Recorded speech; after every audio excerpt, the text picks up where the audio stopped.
கைவிடப்படாத நகரம் என்றும், இவளே சீயோன் குமாரத்தி என்றும், அதற்கு உரிய ஜீவிதம் சிந்தைகள் எல்லாமே இவள் கைவிடப்படாத நகரம் என்றும், இரவு பகலும் பாதுகாக்கப்படக்கூடிய திராட்சை தோட்டம் என்றும், இவள் விரல் விட்டு எண்ணக்கூடிய ஊருக்கு ஒருவரும் வம்சத்துக்கு இருவருமாய் இருந்தாலும் அவள் மிகுந்த கனி கொடுக்கிறவள் ஆகிறாள். அவளை நான் இரவும் பகலும் நான் காவல் செய்வேன், காத்துக்கொள்ளும் சொல்லி எசையா 27ஆம் அதிகாரம் 2-3 வசனங்களில் வாசிக்கிறோம். The city not forsaken, and the one who gives the good fruits is called to become the daughter of Zion. For this vineyard the Lord will keep on protecting, according to Isaiah 27 verse 2. சமயத்தை நான் கருத்தில் கொண்டு கைவிடப்படாத நகரம் என்று மிகவும் சுருக்கமாக நேசர் ஏசாயா தீர்க்கனை கொண்டு சொல்லி வைத்த அந்த நகரம்தான் சீயோன் குமாரத்தியாக தேவன் குருவாக்கி வெளிப்படுத்தல் 21ஆம் அதிகாரம் 1 நாம் 10 வசனங்கள் முடிய நாம் வாசிக்கிற பொழுது பரிசுத்த புதிய எருசலேமாகிய நகரம், the city not forsaken is called to become the daughter of Zion. It's mentioned in Revelation chapter 21:1-10 as the Lord's holy new Jerusalem city. நீ தேடிக்கொள்ளப்பட்டவள், நீ தேடி தெரிந்து கொள்ளப்பட்டவள்.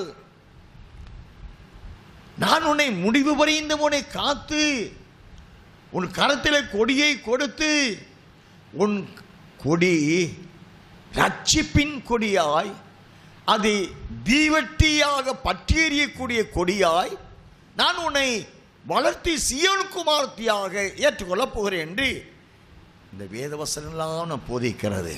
The word of God, all these scriptures are teaching us that the Lord is equipping this sought out one, the one for which the Lord searched and found out. That group of people the Lord is strengthening, equipping her to bring forth much fruits and to become the daughter of Zion, and to bring them into the holy Jerusalem city and give them a banner to fly victoriously, overcoming the devil. வெளிப்படுத்தல் 21ஆம் அதிகாரத்திலே 2ஆம் வசனத்தில் அவள் தன் புருஷனுக்காக அலங்கரிக்கப்பட்ட மணவாட்டியை போடு இறங்கி வர கண்டேன் என்று திவ்ய வாசனாய் யோவான் சொல்லுகிறார். Apostle John is writing in Revelation 21:1, then as John saw the holy city, New Jerusalem, coming down out of heaven from God, prepared as a bride adorned for her husband. அவளை பாதுகாத்து சீயோன் குமாரத்தியாக அவளை தகுதி அடைய வைக்க மனுஷர் மத்தியிலே அவளை அனுப்பினது மட்டுமல்ல, அவள் நடுவே இவரும் வந்து தங்குகிறார். வெளிப்படை 21:3 நான் அவள் மத்தியிலே என் வாசஸ்தலமாக அவளை நான் ஏற்படுத்தி இருக்கிறேன். நான் அவள் நடுவே உலாவுகிறேன். நான் அவளுடைய தேவன், அவள் என்னுடைய குமாரர்கள். நான் அவளோடு கூட இருந்து அவளை காத்து தப்பு பண்ணி இரவம்பகனும் அவளுக்காக நான் வேண்டுதல் செய்து அவள் மிகுந்த கனி கொடுக்க வேண்டும். நான் அவளை காவல் காத்து கொண்டிருக்கிறேன் என்ற சத்தியம் வெளிப்படுத்தல் 21ஆம் அதிகாரம் 3வது வசனம், எசையா 27ஆம் அதிகாரம் 3வது வசனத்தை வாசிக்கலாம். Revelation 21 verse 3 and Isaiah 27:3. மேலும் பரலோகத்திலிருந்து உண்டான ஒரு பெருஞ்சத்தத்தை கேட்டேன். அது இதோ, மனுஷர்களிடத்திலே தேவனுடைய வாசஸ்தலம் இருக்கிறது, அவர்களிடத்திலே அவர் வாசமாயிருப்பார், அவர்களும் அவருடைய ஜனங்களாயிருப்பார்கள். தேவன் தாமே அவர்களோட கூட இருந்து அவர்களுடைய தேவனாயிருப்பார். 27 கர்த்தராகிய நான் அதை காப்பாற்றி அடிக்கடி அதற்கு தண்ணீர் பாய்ச்சி ஒருவரும் அதை சேதப்படுத்தாதபடிக்கு அதை இரவும் பகலும் காத்துக்கொள்வேன். ஒருவரும் அதை சேதப்படுத்தாதபடி காணி வழி எழும்பக்கூடிய காலம், முடிவான காலம். இவர்கள் பரிசுத்தவான்கள் என்று தேவனால் அங்கீகரிக்கப்பட்ட இவர்கள் ஆனபடியால் சாத்தான் இவர்களோடு போராடுகிறான், யுத்தம் செய்கிறான், இவர்களில் சிலரை கொலை செய்கிறான். தானியேல் 7ஆம் அதிகாரம் 25 முதல் 27 வசனங்களை வாசித்தால் அங்கே இவன் உன்னதமான பரிசுத்தவான்களை தூசிக்கிறான். அவர்களுக்கென்று கொடுக்கப்பட்ட வெளிப்படுத்தும் விசேஷத்தை சார்ந்த அவனை சாம்பலாக்குவதற்குரிய திட்டங்களை சார்ந்த வசனங்களை அவன் குழப்புகிறான், உபதேசங்களை மாற்றுகிறான்.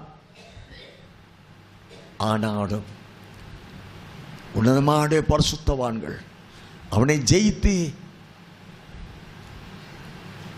தானியேல் 7ஆம் அதிகாரம் 27ஆம் வசனத்தை வானத்தின் கீழ் எங்கும் உள்ள பூமியில சகல ராஜ்யங்கள் ராஜரீகமும் ஆளுகையும் உன்னதமான பரிசுத்தவான்களாகிய இந்த மனமாற்றியானவளுக்கு, ஏனென்றால் இவள் தேவமையவனது ஆட்டுக்குட்டியான மனைவியாகிவிட்ட வெளிப்படுத்தி 21ஆம் அதிகாரம் 9-10 வசனத்தபடி சீயோனு குமாரத்தி ஆகிவிட்டபடியினாலே தேவன் அவளை இந்த நிலைக்கு வளர்க்க அவள் நடுவே அந்த பரிசுத்த புதிய மனவாட்டியாய் நகரத்தின் நடுவே அவர் உலாவுகிறார், அவர்களை வளர்க்கிறார், அவளோடு ஒன்றித்து கொண்ட வாழ்க்கை வாழுகிறார். அன்பு பிதாவாய் இயேசப்பா. The Lord is searching for a group of saints and searching and founding them.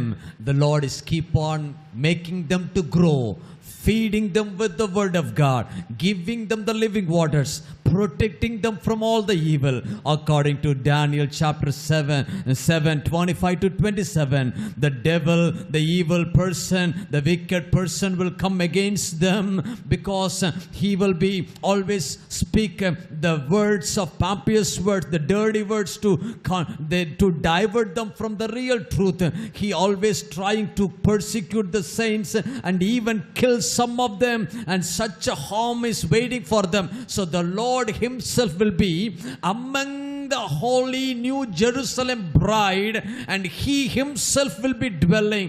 The Lord himself will protect them and make her to become the daughter of Zion, and to make her as his own wife, as the Lamb of God's bride.